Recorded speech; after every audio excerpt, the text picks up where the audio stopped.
You never want a serious crisis to go to waste. Don't be fooled by the press who are trying to aid Obama in taking the eyes off the unconstitutional mandatory health insurance bill that's ready to be jammed down our throats. You never want a serious crisis to go to waste. Think about it. They can't even keep people out of the White House, and they're trying to stop bombers. You never want a serious crisis to go to waste. That's the tactic of this administration, and Rahm told everybody what it was all about right from the very beginning. And there's Joe Biden being duped by these two party crashers. You never want a serious crisis to go to waste. And here's Rahm being duped by the same two party crashers, but there were more, and they knew Obama from a previous occasion. And that was it. Mr. and Mrs. Salahi. It appears to be as stunning and surprising as the one we know oh so well. Mr. and Mrs. Salahi. It appears the Salahis were not the only uninvited guests at that state dinner last November. ABC News has learned a D.C. area man also got through, and there was no background check done on him either. They clearly are not following their own basic protocol in that you cannot let anyone into a controlled space, particularly with the president, without being cleared. In a statement, the Secret Service says the subject traveled from a local hotel where the official Indian delegation was staying and arrived at the dinner with the group, which was under the responsibility of the Department of State. Sources tell ABC News the man met with the Indian delegation at the Willard Hotel, where they went through an initial security screening. Secret Service personnel then waved in the delegation's van, assuming everyone who was inside was supposed to attend, so the names were not checked. Last night, the Washington Post identified the man as Carlos Allen, seen here on his website and Facebook page, where he says he's a fan of gatecrasher Mikhail Salahi. Heads could possibly be the anti-terror chief, a guy named Michael Leiter. Now, he's a 40-year-old guy. He was also a student at Harvard, just like President Obama was. He was actually appointed by President Bush a few years ago. In 2007, he took over this role, but he was skiing on vacation, as so many people were, over Christmas break. And after this whole event happened on Christmas Day, he apparently stayed on the ski slopes and did not come back to Washington, D.C. to attend to this pressing matter until a few days later. So now people are saying, it took 8 days as well for him to put out his first report on this event. One thing I'd like to point out is that the system worked. Everybody played an important role here. The passengers and crew of the flight took appropriate action. Within literally an hour to 90 minutes of the incident occurring, all 128 flights in the air had been notified to take some special measures in light of what had occurred on the Northwest Airlines flight.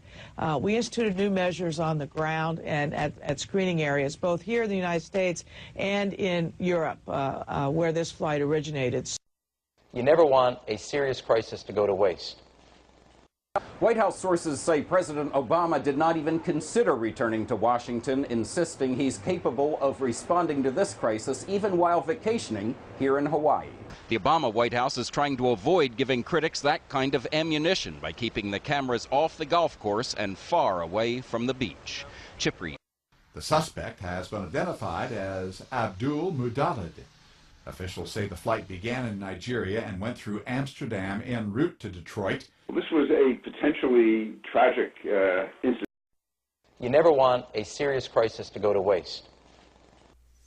The amount of time that the administration is putting on this particular subject, especially when no one gave a damn when it happened. Michael Lighton, the president, they were all on vacations. No one wanted to come back from vacation to deal with this. And matter of fact, the bomber had instructions from people who we let out of Gitmo. 20% of those people went back into the business of terrorism. That's what I call recidivism. And basically, so there's a lot of effort on the media to take our minds off of the health care bill, which they're ready to put down our throats. And Obama said, Rahm said, never let a crisis go to waste. And that's what they're doing here. They're sucking all you in, and the media is going with it. He tried doing the same thing with he tried dismissing the terrorist who shot up our people in Fort Hood. And there are no weapons here. He had to get a private policeman to come in and take care of the deal here.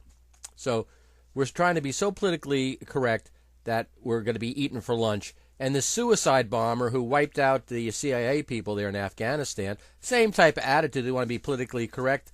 We are so smug and full of ourselves. We think we're so smart. Well, they were smarter than us. They were smarter than all this multi-billion-dollar security system we have. They know how to work on people's egos, and that's what they did. Our people thought they were so freaking smart, and now the poor bastards are dead. And this is something that you have to understand, that these people are dedicated to killing us, and their life means nothing when it comes to it. And that's what life really means. But then we kill people, we kill babies and women too here. So that's apparently that's no big deal.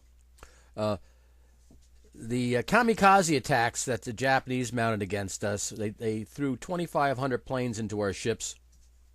And so this is nothing new, people willing to lay down their lives for the big picture. And these people apparently don't like what we're doing. They don't like the Hollywood crowd. They don't like the decadent debauchery that Hollywood portrays to the world. And yet it's the Hollywood people who are giving us a hard time on all these rights when they're really the cause of this whole mess. Problem is we have the Obamacare, which is health care at the point of the gun. Obama lied. He said he was against mandatory health insurance when he debated against Hillary Clinton. At least she was honest enough to say what she was going to try to do to us. Obama lied to get in. He's a self-hating American. Who knows if it even is an American? The jury's out on that. But the fact of the matter is he's taken this country down the road to destruction. Financially, he sold out to the big interests. He did nothing he said he was going to do. This administration is less transparent than any other administration that I can remember.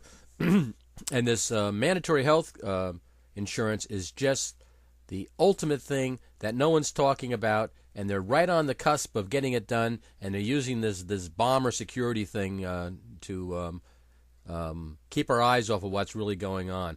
I'd like to see the actual documentation of this, the fact that the CIA or whoever was going to talk to this bomber when he got off the plane because he just magically appeared on the list. I would like to see a Senate hearing on that and have it proved beyond doubt that this isn't just another what do they call that? Revisionist historical situation going on here. Obama basically was supposedly did drugs. He obviously smokes. These are not healthy things to do, and yet he's trying to say that I'm irresponsible for not having health insurance. I want to use every penny I have for healthy food, seeing the world and living my life. And to say that I'm going to be a burden on the health system is an insult to me. It's almost like treating me like some sort of vagrant. Don't be fooled by the press. They are trying to aid Obama, taking our eyes off this situation. The mandatory health insurance bill is the most unconstitutional thing that has ever happened. It's the biggest money grab. It's the public option. The abortion issue were all smoke screens just to draw your attention to them, to make you worry about that and not see that the fact that the bottom line is that it's mandatory, and that if you don't do it, they'll fine you and they'll throw your butt in jail. They'll come into your house at night and take you away if you don't give in.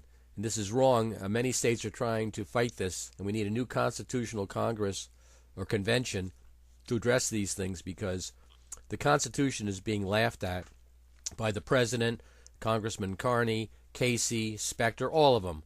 And even the Republicans are basically playing good cop and bad cop. There's only a few great ones, and that's like Ron Paul, who has been saying it what it is, talking about the Federal Reserve, how they're raping this country. And it's about time you people get smart and don't be fooled about Obama's recent concern about national security. You never want a serious crisis to go to waste. You never want a serious crisis to go to waste. You never want a serious crisis to go to waste. You never want a serious crisis to go to waste.